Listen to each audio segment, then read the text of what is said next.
فی الثوب اثر النجاست، اگر کپڑے میں نجاست کا اثر ظاہر نہیں ہوا۔ بہت آسان سبق ہے۔ نجاست خفیفہ اس نجاست کو کہتے ہیں جس کے بارے میں، جس کے گندگی کے ہونے کے بارے میں یقین نہیں کیا جا سکتا ایک دلیل کی وجہ سے، جو دلیل اس کی پاکی پر دلالت کرتی، میں نے بتا دیا۔ پھر نجاست خفیفہ کی مثالیں ہیں گھوڑے کا پیشاب، اس جانور کا پیشاب جس کا گوشت کھایا جاتا ہے، اور ایسے پرندے کی بیٹ جس کا گوشت نہیں کھایا جاتا۔ اب یہ نجاست خفیفہ کا حکم کیا ہے؟ نجاست خفیفہ معاف ہے، زیادہ نہیں ہونی چاہیے۔ اب زیادہ کا ہونے کا اعتبار کیسے کیا گیا؟ چوتھائی، کسی چیز کے چوتھائی حصے سے، کوئی چیز کا چوتھائی حصہ اگر نجاست خفیفہ سے ملا ہوا ہے تب تک معاف ہے، اس سے زیادہ معاف نہیں ہے۔ اسی طرح پیشاب کی باریک باریک چھینٹیں، عام طور پر اگر مائکروسکوپ سے دیکھا جائے، جب ہم پیشاب بیٹھتے ہیں نا، تیزی سے کبھی نہیں بیٹھنا چاہیے، یہ سیکھیے گا آپ۔ جب پیشاب کیجئے اطمینان سے کیجئے۔ مدرسے میں ہم کرتے ہیں تو ظاہر ہے سخت جگہ کرتے ہیں، برابر کرنا چاہیے، آہستہ کرنا چاہیے، اس ترتیب سے کرنا چاہیے کہ پیشاب کی چھینٹیں نہ لگے۔ پھر صاحب کتاب نے اس کو مثالوں کے ذریعے سمجھانے کی کوشش کی۔ ایک آدمی سویا، پسینہ نکلا، اور جس کپڑے پر سویا تھا وہ کپڑا ناپاک تھا، جس فرش پر سویا، بستر پر سویا تھا وہ بستر ناپاک تھا، پسینہ اتنا بہا جس کی وجہ سے وہ بستر پر جو گندا بستر تھا ایکٹیویٹ ہو گیا، بیدار ہو گیا، اس کی پسینے کی وجہ سے وہ زندہ ہوا، اور گیلا ہونے کی وجہ سے بدن کو لگ گیا، اور قدم پر لگ گیا، گیلا قدم رکھنے کی وجہ سے۔ اگر نجاست کا اثر ظاہر ہے تو ناپاک ہے، نجاست کا اثر ظاہر نہیں ہے تو ناپاک نہیں ہے۔ دوسری مثال انہوں نے کپڑے کے پھیلانے کی دی۔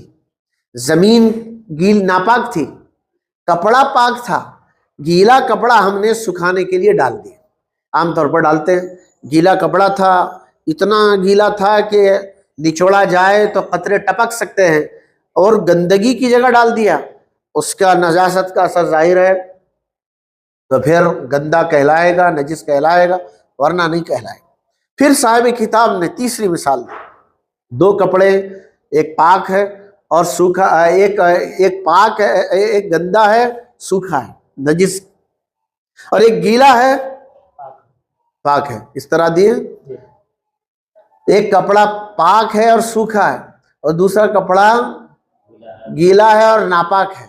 جو گیلا اور ناپاک ہے اس طور پر ہے، اسے نچوڑا جائے تو قطرے ٹپکتے ہیں، تو اگر مل جائے تو پھر ناپاک ہے، نچوڑا جائے تو قطرے نہیں گر سکتے، تو پھر سوکھا کپڑا ناپاک نہیں ہوگا۔